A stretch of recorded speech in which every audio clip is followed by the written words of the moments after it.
አዳን መልስ መሰጠት አለበት። ሙአዚኑን አዳን ሲል ከሰማችሁት እሱ እንደሚለው በሉ ተከተሉት ነው መመሪያው። አንድ ሰው በህይወቱ ደስታ ካጣ ምን ማድረግ እንዳለበትና የደስታ ማጣቱ ሰበብም ምን እንደሆነ በስፋት ቢያብራሩልን ጀዛኩሙላህ። በላ ሁሉ የሚመጣው በወንጀል ርዝቅን ማጣት በላን፣ ደስታን ማጣት በላን። በላ ደግሞ የሚነሳው ችግር የሚቀረፈው በተውበት። በላ አልወረደም አልመጣም በወንጀል እንጂ አይነሳም አይወገድም በተውበት እንጂ ብሏል ነብዩ ሰለላሁ ዐለይሂ ወሰለም። ስለዚህ የርዝቅ በር የተዘጋጋበት ሰው በህይወቱ ደስታን ሰላምን ያጣ ሰው ወደ አላህ ይመለስ። من أراد السعادة الأبدية فليلزم عتبة العبودية بلا شيخ الإسلام تيمية رحمة الله عليه ቋሚ ቀጣይነት ያለው ደስታን የፈለገ የባሪያነትን ደጅ ይጥና ብላ ሁሌ ለአላህ ባሪያ ሲንቀሳቀስ ሲቆም ሲቀመጥ ሲሄድ ሲመጣ ሲሰጥ ሲቀበል ሲያይ ሲሰማ ባሪያ መሆኑን ይወቅ።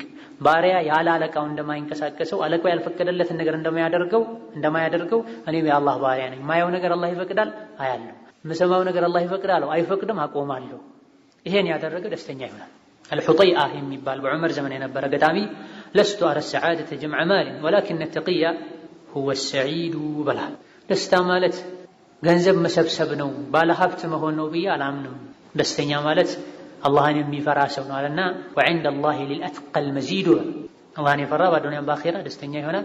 ይበልጥ አላህን የሚፈራ ሰው አላህ ዘንድ ለየት ያለ ሽልማት ስጦታ አለው ብሏል። ከዚህ ሽልማት አንዱ አላህን የሚፈራ ሰው ወመን የተቂላህ የጅዐል ለሁ ሚን አምሪሂ ዩስራ፣ ነገሩን ሁሉ አላህ ያገርለታል። ርዝቅ አላህ ያመጣለታል፣ ደስታ አላህ ያመጣለታል። ስለዚህ ባጭሩ የደስታ የሪዝቅ የሰዓዳ የስኬት ቁልፉ አላህን መፍራት።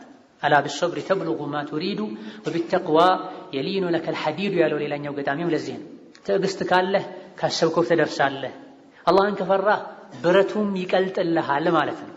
ይህን በአላህ ፍራቻ ብረት ከቀለጠ አላህን ከፈሩ ሸሪዓን ካከበሩ ብረት የሚቀልጥ ከሆነ ርዝቅ በሩ መከፈቱ ደስታ ወደ አንተ መምጣቱ የማይቀር ነው። እንደ ወንጀል ሐራምን እንደመዳፈር ግዴታን እንደመናቅ ሰላምን የሚነሳ ነገር የለም። ወመን አዕረض ዐን ዚክሪ ፈኢነ ለሁ መዒሸተን ضንካ የተባለው ለዚህ ነው። ከአላህ መመሪያ ቸላ ያለ በጭንቀት በሁከት የተሞላ ህይወት አለለት ተብሏል። ነብዩ ሰለላሁ ዐለይሂ ወሰለም አለም ነሽረሕ ለከ ሰድረክ ብሏቸዋል። ልብህን አላሰፋንልህም እንዴ ብሏቸዋል። የነቢ ልብ የሰፋው ነቢ ስለሆኑ ለነቢይነት የሚያበቃቸው ኢማን ላይ ስላሉ ነው።